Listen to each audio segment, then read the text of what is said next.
세상에 보면 그 자리에 어울리지 않는 사람이 자리를 지키는 경우들이 있지요. 네. 근데 저 사람이 과연 저 자리에 맞는 사람인가 그렇게 생각을 했는데 자리에 앉혀놨더니요, 뜻밖의 역할을 잘 감당하는 경우들도 있어요. 사진 한번 잠깐 보여주시겠어요? 네. 여러분 이런 사진 한 번쯤 보셨죠? 저 학도병 사진입니다. 앞에 있는 맨 앞에 철모 쓴 사람은 군인인데 저 군인도 어려 보이죠? 저 군인도 어려 보이지만 뒤에 있는 애들은 어떻습니까? 네. 잘해야 고등학생이나 됐을까요? 학도병들입니다. 15살부터 18살 애들이 나라를 지키겠다고요? 군복도 없어요. 네, 군복도 없고 철모도 없이 그냥 총 한 자루 들고 일주일 총 쏘는 법 배우고 전장에 나가는 거예요. 저분들이 있어야 할 곳은 전쟁터가 아니라 학교잖아요. 예. 아직은 학교에서 더 보호받고 더 배우고 더 커야 할 애들인데, 근데 저분들이 그 어울리지 않는 전쟁터에 나가서 목숨 걸고 나라를 지키는 겁니다. 6.25 때요, 한참 우리 군인이 부족했는데 학도병 27,000여 명이 자원해서요 큰 역할을 했다 그래요. 근데 안타깝게 그 27,000명 자원했는데 4분의 1, 7,000여 명이 전사했고요. 또 대부분은 부상당했다고 합니다. 그러니까 그 넷 중에 한 분이죠. 그래서 넷 중에 한 분이 전사를 하고 대부분이 부상을 당했다 그래요. 우리 교회에도 우리 돌아가신 박근영 집사님 여러분 기억나시죠? 박근영 집사님이 그런 분이셨어요. 그 말씀하시는데 중학교 3학년 때인가 그 학도 지금 준영이만한 나이죠. 그렇게 어린애가 그 총 들고 나라를 지키겠다고요 전장에 나가셨대요. 근데 집사님이 전쟁 중에 이제 다리에 부상을 입으셨대요. 수류탄을 맞고 다리에 부상을 당하셨다는 거예요. 병원에 실려왔는데 의사가 하는 말이 다리 잘라야 된다고 뭐 그러더래요. 그래서 여러분 15살밖에 안 된 거 어린애가 다리를 자르면 어떻게 해요? 절대 자르면 안 된다고 수술해달라고 막 매달렸대요. 그리고 알았다고 수술을 해주겠다고 했는데 문제가 뭐냐 하면 이거 전쟁통이라 마취제가 없다는 거예요. 예. 그래서 집사님이요 마취도 없이 수술하셨대요. 그래서 안 아프셨냐고 그 어떻게 견디셨냐고 했더니 그냥 참았대요. 그거는 참는 것밖에 길이 없어서 참았다고 하더라고요. 예. 그래서 그때 군의관이 자기 다리를 안 자르는 덕분에 그 수술을 해준 덕분에 이렇게 잘 걷고 있다고 집사님 그런 말씀 하시더라고요. 네. 이렇게 세상에는요 그 자리에 어울리지 않는 사람인데 누구 못지않게 또 그 자리에서 역할을 잘 감당하는 경우들이 있습니다. 왜 이런 말씀드렸냐 하면 오늘 본문도 바로 그런 분들의 얘기를 전해주고 있기 때문입니다. 그 부활하신 주님을 전하기에는 오늘 본문에 나오는 분들이요 참 여러 가지로 부족한 분들이에요. 그런데도 불구하고 주님의 부활을 전하라는 사명을 이분들께 맡기시는 걸 우리가 볼 수 있습니다. 예수님께서 십자가를 지시고 이제 사흘째 되는 날입니다. 안식구 첫날이라고 성경은 표현하고 있는데요. 오늘 우리로 따지면 일요일이에요. 주일입니다. 그 주님께서 원래 금요일 날 십자가를 지시고 돌아가시고 금, 토, 일 사흘 만에 부활하셨으니까 오늘이 주님이 부활하신 날이에요. 그런데 그 원래 이스라엘 사람들은 금요일 저녁부터 토요일 저녁까지를 안식일로 지킵니다. 여러분 주일이 안식일이랑 똑같은 개념이 아니에요. 안식일이랑 주일이랑 엄연히 다른 거예요. 우리는 안식일을 지키는 게 아니라 주일을 지키는 겁니다. 그래서요 우리가 무슨 교회가 여러분 누가 뭐 얘기할 때 교회는 뭐 잘못됐어 왜 성경에는 안식일 지키라 그랬는데 알고 보니까 주일이 안식일이 아니래. 여러분 그런 말에 속으시면 안 돼요. 맞아요. 안식일은 금요일 밤부터 토요일 밤까지예요. 근데 이거는 유대인들이 지키는 거고요. 우리 기독교인들은 안식일이 아니라 주일을 지킵니다. 왜냐하면 우리에게는 주님의 부활이 더 중요해요. 그래서 주님께서 부활하신 이 안식일에 모여서 부활하신 주님을 예배하는 겁니다. 여러분, 만약에 여러분이 예수님이라면 부활하신 후에 누구에게 가장 먼저 부활하신 모습을 보여주고 싶으세요? 네? 저도 이거 설교 준비하면서 좀 생각해 봤는데, 예수님께서 돌아가셨다고 제일 슬퍼하는 게 누굴까요? 네? 아니요. 어머니 아니겠어요? 네. 남들은 예수님이지만 마리아에게는 아들이잖아요. 네. 그러니 그 엄마가 가장 슬퍼하겠지요. 그 엄마한테 제일 먼저 걱정하지 마시라고, 내 이렇게 부활했다고 모습 보여줄만 하잖아요. 또 그게 아니라면은 예수님과 가장 친했던 12 제자들을 찾아가실 것 같은데, 오늘 본문에 보시면 의외의 사람들을 만나셨어요. 의외의 사람들에게 얘가 부활했다 하는 모습을 보여주시고 있습니다. 자, 이 예수님께서 부활하시자마자 만난 사람이 누구였는지 한번 잠깐 보여주시겠어요? 같이 한번 읽어봅니다. 부활하신 주님께서 막달라 마리아를 만나셨습니다. 또 두 번째로 두 사람을 만나셨습니다. 제일 먼저 누구를 찾아가셨대요? 막달라 마리아. 도대체 막달라 마리아가 어떤 사람이길래 예수님께서 이 부활하시자마자 이 여자를 찾아갔을까요? 우리 9절 한번 읽어볼까요? 9절, 오늘 본문 9절입니다. 같이 봅니다. 시작. 예수께서 안식 후 첫날 이른 아침에 살아나신 후 전에 7 귀신을 쫓아내어 주신 막달라 마리아에게 먼저 보이시니. 아멘. 이제 안식 후 첫날, 아까 말씀드렸죠? 금요일에 십자가에서 돌아가시고 토요일이 안식일이고, 그래서 안식 후 첫날 주일이 되는 겁니다. 이 안식 후 첫날 그 부활하신 예수님께서 제일 먼저 마리아에게 보이셨대요. 근데 마리아가 어떤 사람이냐? 전에 귀신이 하나도 아니고 몇이나 들어갔대요? 7이나 들어갔던 사람이래요. 근데 이 사건이요, 이렇게 중요한 사람 같은데, 이렇게 중요한 사람 같으면 마테마가, 누가, 요한복음, 이 예수님의 행적을 나타낸 복음서에 나올만 하잖아요. 근데 마테마가, 누가, 요한복음 아무리 읽어봐도요, 예수님께서 막달라 마리아 귀신 쫓아주신 사건이 기록이 안 돼 있어요. 안 돼 있어요. 그냥 오늘 본문에서 예수님께서 전에 7 귀신 쫓아주신 여자야 라고 말씀하셨기 때문에 우리도 그냥 그런가 보다 하는 거예요. 이 여자가 어떤 여자고 어떻게 생겼고 이거 모릅니다. 성경에 보면 마리아가 여러 명 나와요. 아까 말씀드린 것처럼 예수님의 어머니도 이름이 뭐죠? 마리아. 또 옥합을 깨트려서 예수님 발에 향유를 부어주신 사람도 마리아. 또 그 외에도 더 많은 마리아들이 나오는데, 다 오늘 본문에 나오는 막달라 마리아는 아니에요. 그러니까 그분들의 사건이 이 막달라 마리아랑 연관된 건 아니에요. 그러니까 막달라 마리아는 사실 오늘 본문 여기 딱 한 번 나오는 사람입니다. 딱 한 번 나오는 사람이에요.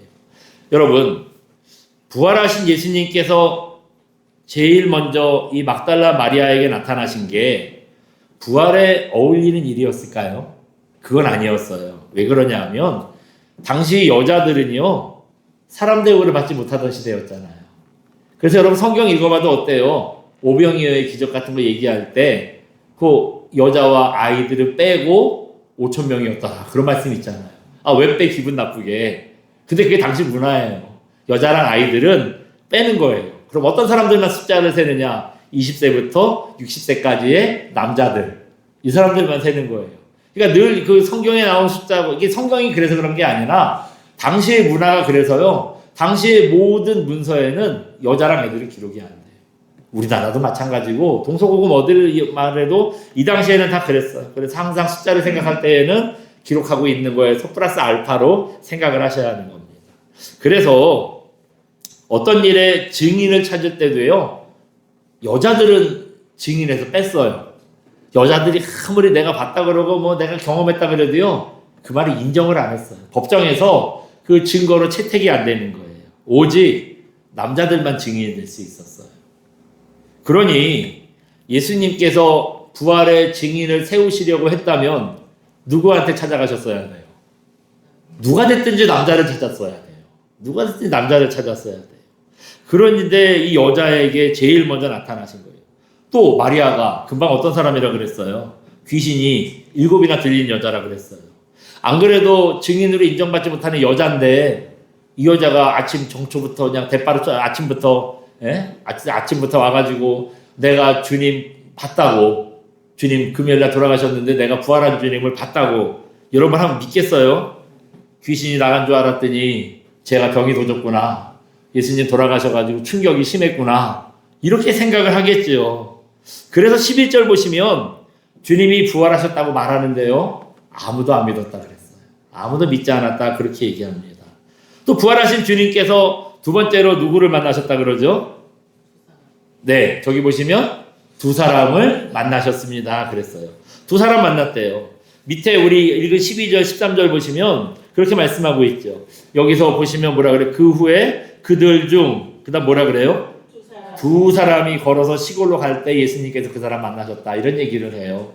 그래서 다른 성경에 이 부분에 대해서 이 사람들이 이제 여기는 성경에 시골로 갔다 그랬는데 성경의 다른 곳에서는 엠마오로 가던 그런 두 제자였다, 뭐 그런 말씀을 해요. 여기서 제자라는 의미는 12제자 중에 한 명이라는 뜻은 아니고요. 예수님의 제자도 좀 등급이 있어요. 12제자가 있고, 그 다음에 밑으로 50문도가 있고, 또 120뭔가 있나? 어쨌든 그런 식으로 해가지고요. 이 제자들도 조금 등급이 있어요. 그러니까 이분들이 그 12제자 중에 두 분은 아니고 아마 좀 다른 그 단계의 제자들이었던 것 같아요.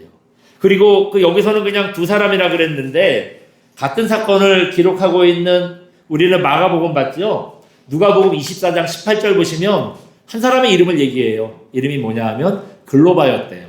그리고 또 한 사람은 그 이름이 안 나오고 있어요. 한 사람은 글로바고 또 다른 사람이 예수님 만났다, 그런 얘기를 해요.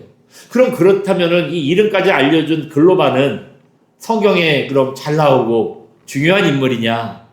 아니에요. 누가복음 방금 말씀드렸던 24절 18절에 그냥 딱 이름 한번 나오는 사람이에요. 그 사람이 어디 출신이고 무슨 일을 했고 예수님과 어떤 관계고 이런 거 성경에 아무것도 없어요. 그냥 부활하신 주님이 두 사람 만났는데 한 사람이 글로바였어. 이거 딱 한번 나오는 사건입니다. 그러니까 두 번째로 주님께서 만난 사람도 그렇게 비중 있고 영향력 있는 사람은 아니었어요. 그런 사람은 아니었다는 거죠. 마리아가 주님께서 부활하셨다는 걸 자기가 증인의 자격이 안 된다는 거, 내가 얘기해도 소용없다는 거 몰랐겠어요? 이 당시 문화가 워낙에 여자들을 그렇게 하대하는 때였으니까 알았겠지요. 그런데에도 마리아가 가만히 안 있잖아요. 사람들이 믿건 안 믿건 사람들한테 그 말을 전해요. 그랬던 것처럼 이 비중 없는 두 사람도 자기들이 주님 만난 사실을 사람들에게 전합니다. 그런데 반응이 어땠을까요? 이것도 한번 찾아볼까요? 우리 13절, 오늘 본문 13절 같이 봅니다. 시작. 두 사람이 가서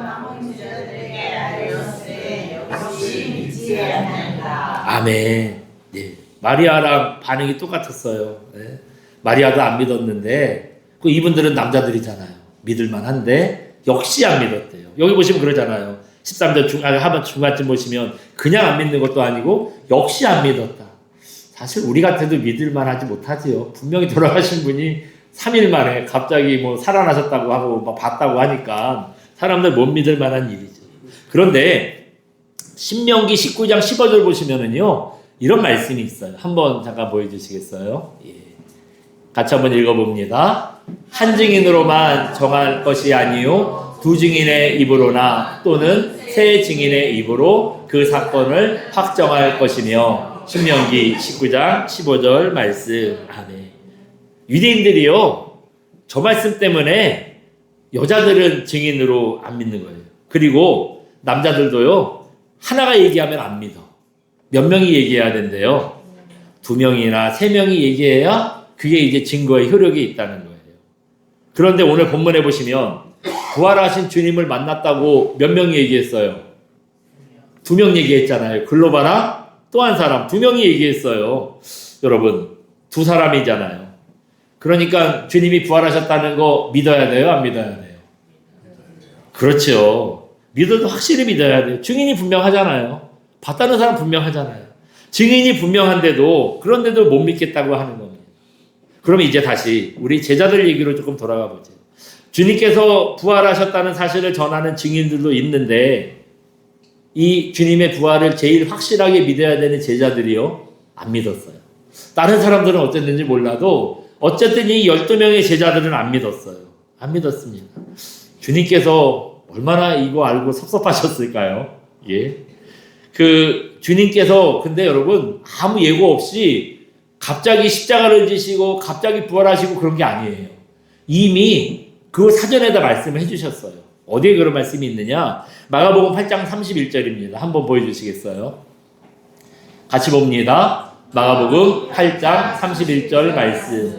인자가 많은 고난을 받고 장로들과 대제사장들과 서기관들에게 버림받아 죽임을 당하고 사흘 만에 살아나야 할 것을 비로소 그들에게 가르치되 또 32 드러내놓고 이 말씀을 하시니. 아멘. 예. 주님께서 뭐라 그래요? 십자가에서 죽으실 것이고 부활도 하신대요. 그것도 며칠 만에 부활하신다고 나와요? 사흘 만에 살아나야 할 것을 그랬잖아요. 사흘 만에 부활하실 거 미리 다 말씀해 주신 거예요. 마가복음 8장이면 오늘 우리가 읽은 데가 마가복음 몇 장이죠? 16장. 그러니까 8장이면은 뭐 연도로 정확하게 따질 수는 없지만 굉장히 초반쯤입니다. 이미 오래전에 예수님께서 3년 공생에 사역하셨잖아요. 그 중에 초반도 아니고 한 중반쯤 될 때 말씀하셨어요. 한 2년째쯤에 내가 이제 앞으로 얼마 안 있으면은 내가 이제 예루살렘 가가지고 십자가를 져야 돼. 거기서 사람들한테 되게 맞고 억울한 일 당해야 돼. 그러다가 십자가에서 죽을 거야. 그런데 걱정하지 마. 나 3일 만에 살아난다. 이 말씀 하셨어요. 그리고 그냥 이것도 지나가는 말로 하신 게 아니라 저기 32절, 우리 31절인데요. 제가 32절 갖다 붙였어요. 32절엔 뭐라 그랬어요? 드러내놓고 이 말씀을 하시니. 그러니까 그냥 지나가는 말로 슬쩍 하신 게 아니라 분명하게 하셨다는 거예요. 사람들이 다 기억할 수 있도록 그렇게 분명하게 드러내놓고 말씀을 하셨다는 겁니다. 저 말씀 듣고 그 다음에 어떤 사건이 나오냐 하면은요. 베드로가 주님이 죽으신대잖아요. 부활하신다는 거는 뭐 귀에도 안 들어오고 주님이 죽으신다는 것만 그냥 눈이 이만해져가지고 절대 그럴 수 없다고 주님 그거 죽으시면 안 된다고 거기서 막 길길이 뛰었어요. 그랬더니 주님이 뭐라 그래요? 고맙다고. 역시 내 생각해 주는 건 너밖에 없다고 그러셨나요? 안 그래요. 사탄아 내 뒤로 물러가라. 네가 하나님의 일을 생각하지 않고 사람의 인정만 생각하는구나. 이렇게 책망을 하십니다. 그때 이 말씀하신 거예요. 이렇게 요란하게 울고불고 하면서 얘기를 했는데 이거 잊어버릴 수 있어요? 그래놓고 잊어버린 거예요. 베드로가 잊어버렸어요. 근데 여기뿐만 아니에요. 마가복음 9장 30절에서 32절 또 그 다음에 10장 32절에서 34절 오늘 우리 방금 읽은 마가복음 8장 31절도 마찬가지고요. 세 번이나 주님께서 내가 부활할 거라는 거 말씀을 하셨어요. 분명하게 말씀하셨어요. 이렇게 누누이 말씀을 하셨다면 제자들이 어때야 돼요? 주님 부활하셨다는 얘기 듣자마자 아 말씀하신 대로 됐구나. 말씀이 실현이 됐구나. 주님 살아나셨구나. 믿어야 되잖아요. 이렇게 말씀도 있고 증인도 있고 믿을 수밖에 없는 조건들이 다 갖춰졌는데 그래도 못 믿었대요. 이렇게 믿음 없는 사람들한테 이제 나중에 보면 주님이 이제 다음번에 보면 찾아가시죠. 이제 그리고 이제 첫 번째, 두 번째, 첫 번째 마리아, 두 번째로는 두 제자, 그리고 세 번째로 드디어 제자들에게 찾아가신 겁니다. 이제 비로소 제자들 앞에 나타나셨어요. 이렇게 믿음 없는 제자들을 만나셔서 그 다음에 놀랍게도요 사명을 맡기세요. 아유 이 마음에도 없는 놈들아 그렇게는 안 하시고 그 사람들에게 아니야 괜찮아 하시면서 사명을 맡기세요. 우리 15절 한번 읽어볼까요? 오늘 본문은 아니지만 15절 봅니다. 시작. 또 이르시되 너희는 온 천하에 다니며 만민에게 복음을 전파하라. 아멘. 예. 여기 여러분 뭐라 그래요? 그 주님의 부활도 믿지 못하는 제자들이었는데 주님께서 이 사람들에게요 사명을 맡기셨어요. 복음 전할 사명. 주님의 십자가와 부활 또 우리를 구원하신 이걸 전할 사명을 맡기셨다 그랬어요. 여러분 우리가 이 얘기에서 깨달을 수 있는 사실이 있습니다. 한번 잠깐 보여주시겠어요? 같이 한번 읽어봅니다. 복음을 전할 사명은 부족한 자들도 감당해야 합니다. 아멘. 여러분 복음은 그 복음 전할 사명은 어떤 사람들이 감당하는 거래요? 네. 부족한 사람들도 감당하는 거예요. 네. 예수님 전하는 건 목사만 해야 된다고 생각하는데요. 그렇지 않습니다. 혹시 뜨겁게 주님을 체험한 사람만 해야 하는 거고 주님의 성령님의 신령한 은혜를 체험한 사람만 그런 사람들이나 예수님 전하는 거지 우리가 그렇게 안일하게 생각할 때가 있잖아요. 근데 아니래요. 사도들처럼 부활의 주님을 믿지 못했던 사람들에게까지도 오히려 그 사람들에게 그 사명을 맡기셨어요. 마리아랑 예수님의 부활을 목격한 두 증인 당연하고요. 그 사람들에게 뭐 예수님 그 살아계심을 전하는 건 당연하고요. 예수님의 부활을 믿지 못했던 이 제자들에게까지 오히려 그 사람들 찾아가서 니들 가서 나 살아난 거 전해. 그 두 사람한테는 얘기도 안 했잖아요. 근데 자기들이 그냥 알아서 했어요. 근데 이 제자들에게는 오히려 찾아가서요. 나의 부활을 전해라 라고 사명을 맡기십니다. 여러분 그 말이 무슨 뜻이겠어요? 복음 전할 사명, 주님의 십자가 부활을 전할 사명은요. 뭐 능력 있는 사람, 은혜 받은 사람, 기도빨 센 사람 이런 사람들만 전하라는 게 아니에요. 예? 여기 오늘 본문에 본 대로 부족해도 되고요. 연약해도 되고요. 내 믿음 하나 제대로 추스리지 못하는 사람에도 괜찮아요. 그런 사람이라도 누구나 다 전해야 한다는 겁니다. 이게 사명자라는 거예요. 사명을 받은 사람들은요. 받은 사명을 위해서 뜨뜨미지근하게 일하지 않습니다. 뜨겁게 일을 해요. 1980년 5월 18일에 미국 워싱턴주에 있는 세인트 헬렌스 산이요. 123년 만에 폭발을 했대요. 그러니까 화산 폭발이 일어난 거예요.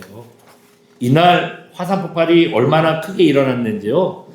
57명이 사망을 했고요. 또 산봉우리가 400m가 주저앉았대요.